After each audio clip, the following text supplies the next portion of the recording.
Bonjour à tous et bienvenue dans notre podcast d'histoire. Aujourd'hui, nous allons parler d'un sujet très important pour nous, les Marocains, l'indépendance du Maroc. C'est un moment historique qui a marqué la fin des protectorats et le début d'une nouvelle ère. Oui, c'est vrai, le Maroc a retrouvé sa indépendance après plus de 44 ans de protectorat français. Et chaque année, nous célébrons cette histoire le 18 novembre, jour de la fête de l'indépendance. Pour bien comprendre, il faut revenir à 1912, quand le traité de Fès a été signé.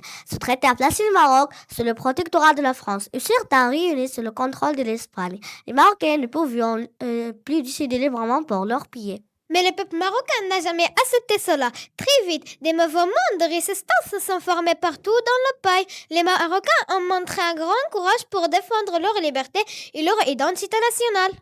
Le Maroc, et surtout il y avait un roi courageux et aimé de son peuple, Sa Majesté Mohammed V, et a soutenu la cause de l'indépendance et refusé de collaborer avec les autorités coloniales. En 1953, les Français l'ont exilé avec sa famille à Madagascar. Mais c'est l'effet contraire à ce qu'est espérant le peuple marocain. S'élève quand selon des rêves, des manifestations, des actes de résistance ont éclaté partout. Les Marocains demandaient le retour de leur roi et la fin du protectorat. Finalement, grâce à la détermination du peuple et au courage du roi Mohammed V, est revenu triomphalement au Maroc le 16 novembre 1955. 2 jours plus tard, le 18 novembre, il a prononcé annonçant un discours historique et annonçant la fin du protectorat de Maroc. Nous sommes heureux d'annoncer la fin du régime de protectorat et l'aube de l'indépendance et de la liberté. Le Maroc est alors redevenu un pays souverain. Ce fut une grande victoire obtenue grâce à l'unité et au courage du peuple marocain. Mais après l'indépendance, il fallait reconstruire le pays, créer des écoles, des routes, des hôpitaux. Elle renforce l'économie, c'était le début de long chemin vers de la développement.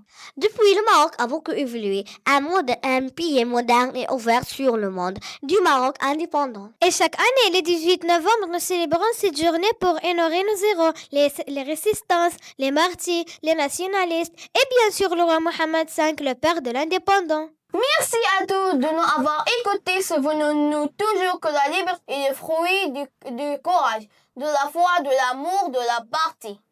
Vive le Maroc, libre et indépendance!